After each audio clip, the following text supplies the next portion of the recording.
Hello, Ozaisos here. We're doing another of these tier lists for Dreadshaw. This time it will be the builder options instead of the raider options. If you want to see what I think of the current raider options, the video came out last week. Um, you can find that on my channel. But yeah, for now we're going to be going over how I think the builder options are stacked up at the moment in the Dreadshaw Rising Tide update. The Ravages changed significantly in the Rising Tide, but let's go over this. For those that haven't watched one of these tiers, so we've got S, and then a grading system, A, B, C, D, F. Um, so S is things I think need a nerf. A is things that might if the things at S have already been addressed, but they could also fall back because they might just be um, well tuned against the things that are already a little bit too strong. B and C are like the two sides of the same coin. These are the ones that are these things I think are fine. B is like this is fine but feels good, and C is like this is fine but feels bad. Um, so anything in these is probably fine. I don't, like they could remain untouched and it would probably be fine. But um, or if you were to touch them, you'd want to be more of a rework rather than a strict upgrade or nerf. Honestly, D is anything in D I think is a little bit too weak.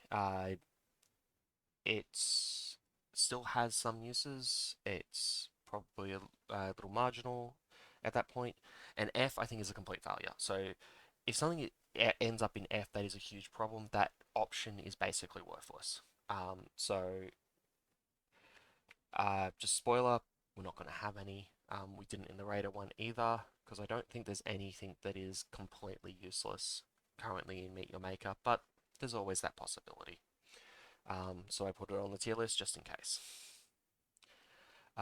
For now, let's just get started. Let's start with the Impaler, which is this one. I always get it mixed up with the Bolt Shot because they kind of look similar.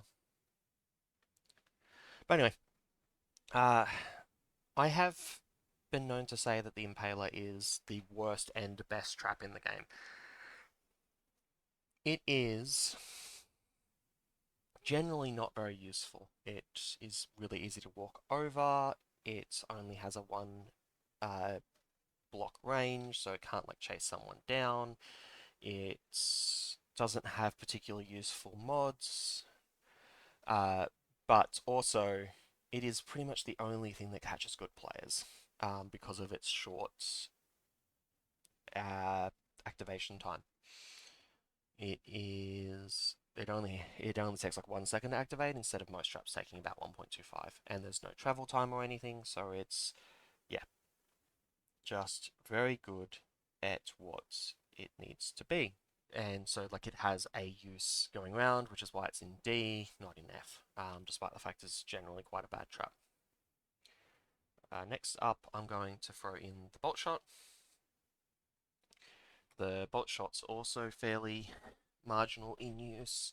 It's a little bit better because it has longer range, but the fact that it can be so easily countered, and to avoid the counters you can try and do stuff with Relentless mod, but if you start using the Relentless mod it can be just dodged. Um, and if you don't want to just have them be able to just step out of it, then you need to put Hunter on it, and then once you put Hunter on it, it starts costing about as much as some of the better traps, and also having one less mod spot.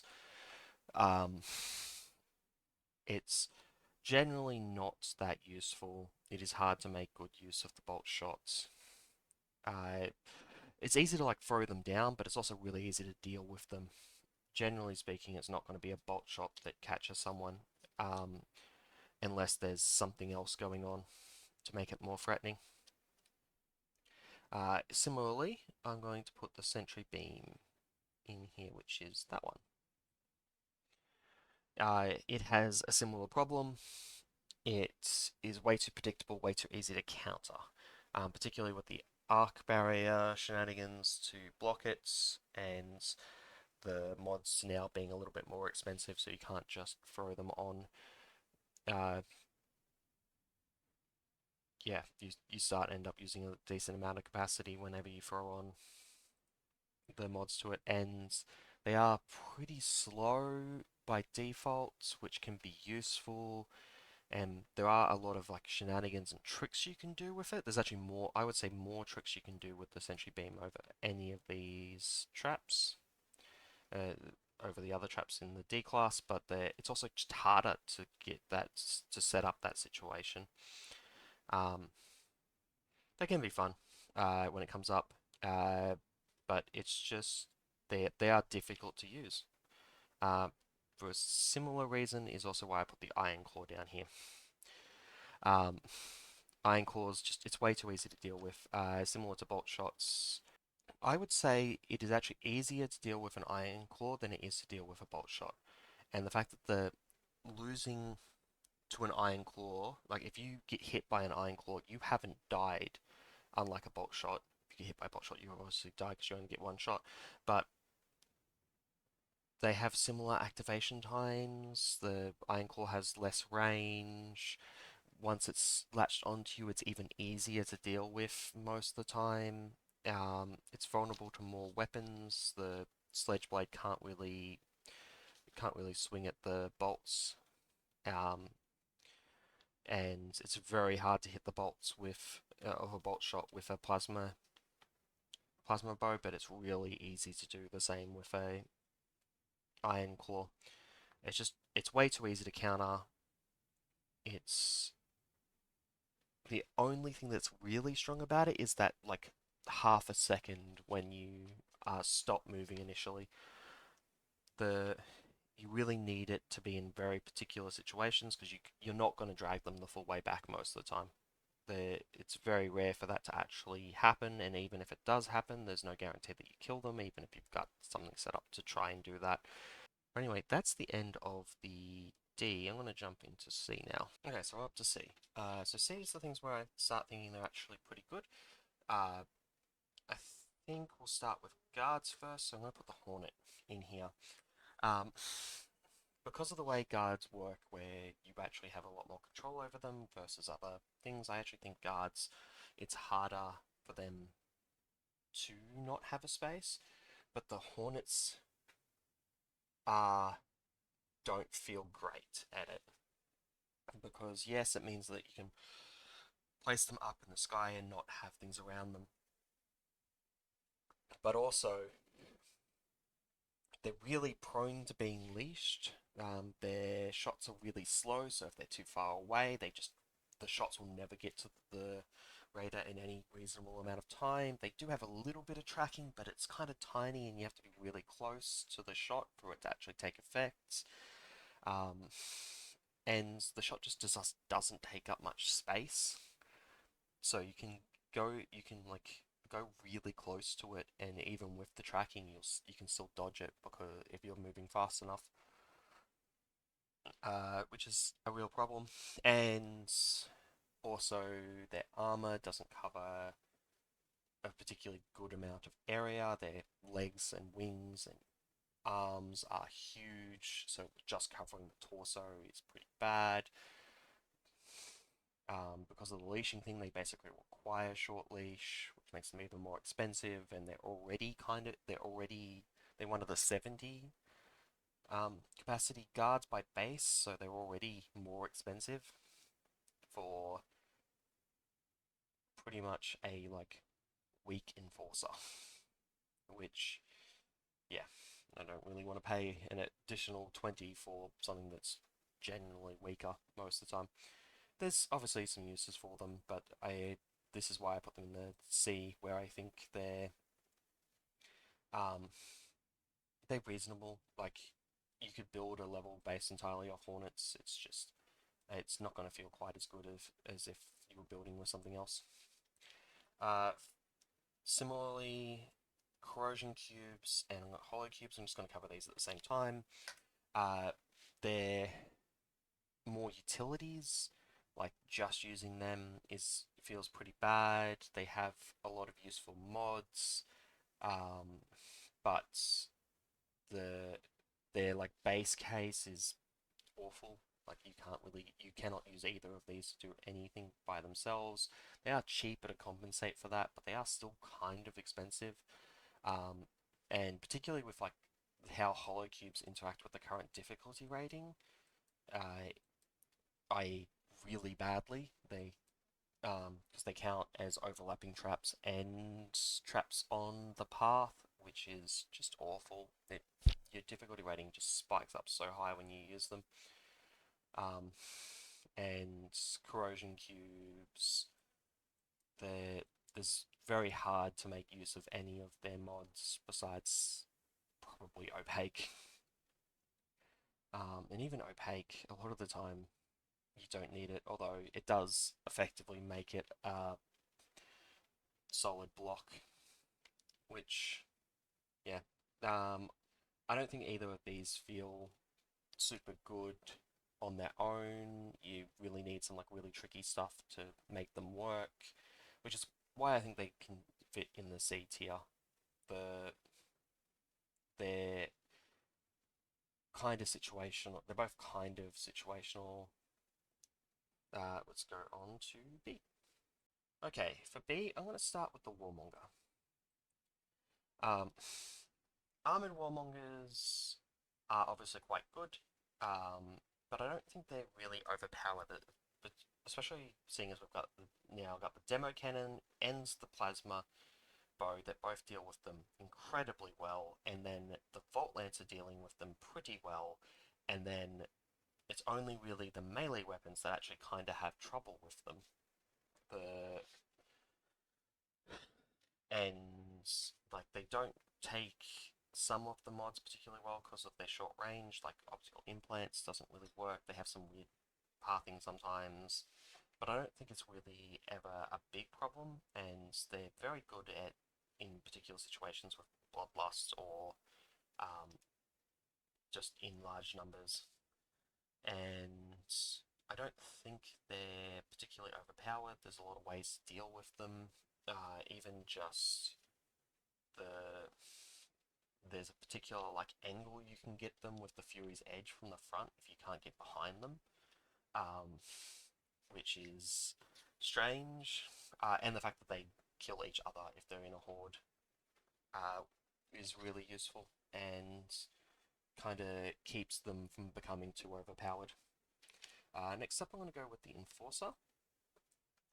The Enforcer I think is also pretty good, but not overpowered. It has a fairly slow attack rate, has a fairly good range, and it's really good at sniping things in certain situations because it's right-handed and arcs up a little bit. If you can get a angle such that that works to its advantage, that can be good, but that does work to its disadvantage in certain placements as well. If the roof is particularly low relative to where the Enforcer is, so say they're on a ramp and there's a flat block above them, they'll often hit the roof of that instead, which is not what you're after, obviously. You're trying to hit the radar, not randomly hit walls.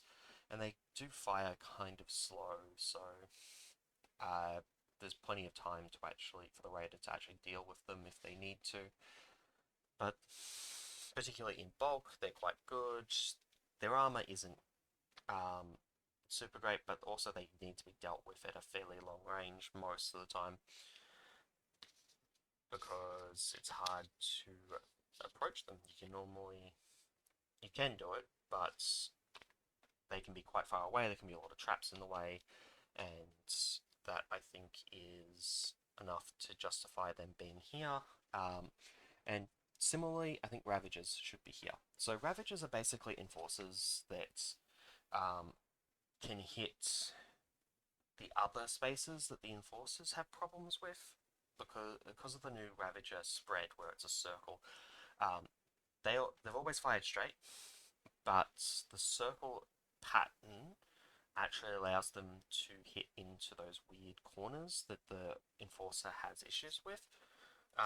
So if there's a roof that's too high, the midlining will still get caught, but so if the roof is too low and the up arcing of the Enforcer would hit the roof, the Ravager's mid shots will hit the roof, but the bottom shots of the circle will actually still go through. Similarly, if they're trying to shoot too far to the left or right, the like the left half or right half of the shot will get blocked, but the other side of it won't, which allows them to work better to work more consistently around the base.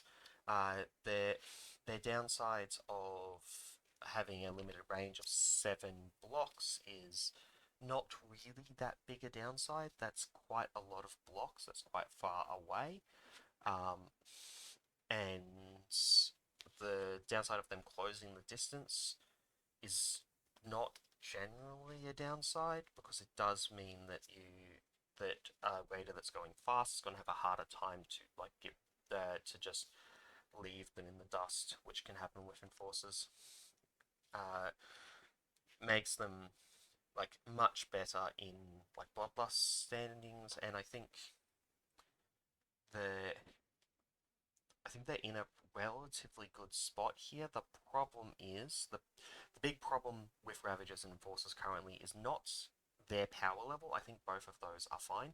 The biggest problem with Ravagers and Enforcers is identity. Ravagers feel like Enforcers most of the time at the moment. There's just some marginal usage, and it feels more like a mod, particularly seeing as neither of them have a unique mod at the moment. Sorry, augment, because they're guards, which means they actually have a bit of an identity issue. That can be fixed. Hopefully it will be. I'd like to see Ravagers and Enforcers be a little bit more differentiated amongst themselves, but I actually don't think power level they're in that bad a spot. And Ravagers before the nerf would have been a clearly S class, because they still have that. And actually, they still have this. They fire faster than anyone than Enforcers do, which makes them a much bigger threat, particularly if they're already close. Which means that they're very good with Bloodlust, similar to Warmongers, which Enforcers. You could do a Bloodlust setup with an Enforcer previously, but it wasn't actually great, honestly. I would generally prefer a Ravager with Bloodlust almost all the time. As for the traps that I think are actually pretty well balanced, I'm going to put the bomb ejector in here to start with. I think, I'm not sure if it's just, it's possible the bomb ejector should be a little bit higher, because currently 2 of the best counters for bomb ejectors are the best weapons in the game: the Volt Lancer and the Arc Barrier. So the Volt Lancer is one of the only weapons that lets you easily, consistently destroy it before it gets its bombs off, and the Arc Barrier is the only really consistent way to survive a bomb ejector. Obviously, you can try and dodge it, but depending on how it's built and how the builder has done their splits and whatnot, there may not actually be a safe location for you to stand. And both of those are really strong at the moment, so that's kind of keeping this down. But if those were to not be the strongest weapons in the game, maybe it would jump up and it might be an A or even an S, but I personally currently think that because you can also dodge it, and they don't cause huge issues with the other weapons that aren't great counters to it, particularly the demo cannon, which can sometimes just destroy all the bombs. I think it's not terrible even if the ST weapons were to be nerfed into the ground. I think the bomb ejector would still be reasonable. I don't think it would become really overpowered. And this is probably a more controversial pick for me, but I'm also going to put Plasma Sentinels in the B tier. At this point, the Plasma Nova does so very little. you kind of have to stand perfectly still in the Plasma Nova to die to it. Um, their their biggest problem with Plasma Sentinels is the fact that if you spam them, they counter their own weaknesses. But they're also now expensive because they are 70 and 70 by baseline, and their mods are more expensive, particularly the Plasma Novas. Uh, and the combination of all that, I think, has brought them roughly in line with where they should be. Like, I don't think they're useless yet, but they're definitely a lot less useful than they used to be. And the biggest problem that I think Plasma Sentinels have always had is that the things that counter them that are pretty good, that are relatively technical, like dodge, like when you dodge to the left or right to get around the shots because it doesn't cover that much space and moves relatively slow. When don't those don't really work when there's like 100 of them. When there's a lot of Plasma Sentinels, and I think the fact that you're now spending a ton of resources on that, and just the Plasma Novas just being there's still a thing. It's still generally worth using. I just don't think it's definitely not a you have to put Plasma Nova on every Plasma Sentinel anymore. It's, I think it's still probably worth the cost of the mod, but it's not necessary, and that's a much better spot to be in for Plasma Sentinels in general. Okay, on to A tier. Let's start with the guard, we'll go cannon back. Uh, I think it's pretty clear, I feel, at the moment that Cannonbacks are the best guard. They have a really strong armor. They're hard to get, and it's really hard to get behind them because of how fast they spin. They are a little bit vulnerable to Plasma Bow, but only after they've been aggroed, which puts a time limit on how long you can actually take to aim, which can be more difficult for newer players or people that aren't particularly good at aiming. Um, and that all just kind of like creates this problem. And uh, like armored cannonbacks are one of the reasons why I need why I almost always have a second weapon when I'm playing a sledge blade, and that's like the fact that it's like forcing me to take certain options is not a problem, but it's strong. It's very strong. Their capacity to snipe people just in random spots is insane. They're they're a very strong guard, and like they do justify their 70 cost, which is good. But I think they're probably a little bit higher value than what you're paying for them. Like two cannonbacks is worth more than 3 enforcers. I feel I can comfortably say that most of the time. Obviously, you can't just use cannonbacks because then you can start doing things where you like hang up on the roof. And the fact that they make the ground that their weak spot is you being in the air, which is harder to do, is just like a very good strength for them. Now, it's entirely possible that it like some small changes could bring them back in line. Like even something as small as the cannonballs being considered projectiles, so that the deflect projectiles trait on the Fury's Edge actually has an effect on them, meaning that it would be easier for you to hit them with the Fury's Edge, would be uh, like could very well be enough to bring them back bring them back, and I wouldn't be opposed to that being applied to bombs in general for Fury's Edge. While we're here in the A, we're going to put Death Piston in here. Death Pistons are just very good. They do their job of slowing people down very well. I probably wouldn't have put them in A, except the Pulverize mod exists now, and with that comes the Pulverize Hollow Cube shenanigans, and that's too much. It like impalers in hollow cubes, like falling into one of those, already gave you very little time to react to it, and the pulverizing reduces that significantly. You have basically no time to react. There is a chance to react. You will see people dodge it even after standing on it, and obviously it can't be in the path, but neither could the impaler stuff. It's uh, just a little bit too quick. And there's a ton of ways that that could be fixed, even just going back to the old functionality where Death Pistons destroyed the hollow cubes that they were in would be more than enough. But we will see what actually ends up happening with that. And if there wasn't for that interaction, I'd probably put them in a B class. I think that would be fine.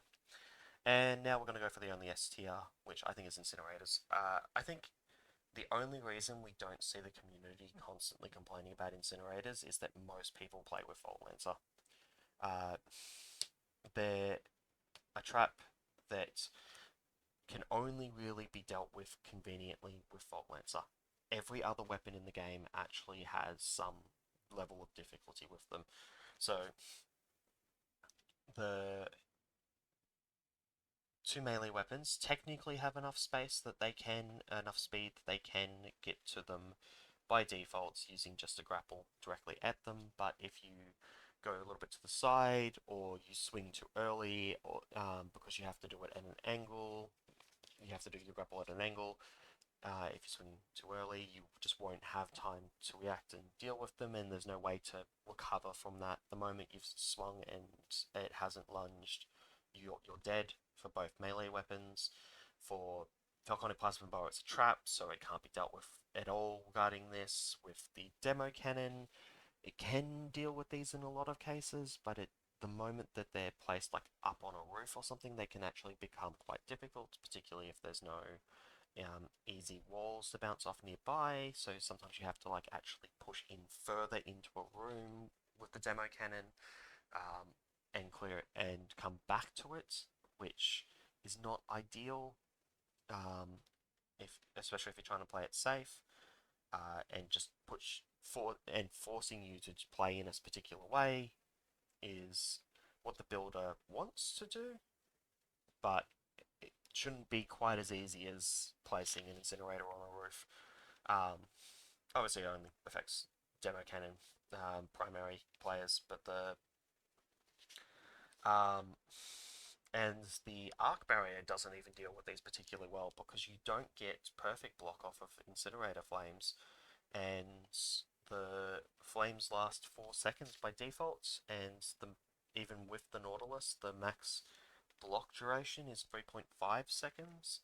It's yeah, it's quite good. I think theoretically, if you stay like at the end, you could survive it with the Nautilus if you happen to get a perfect block from somewhere else, but the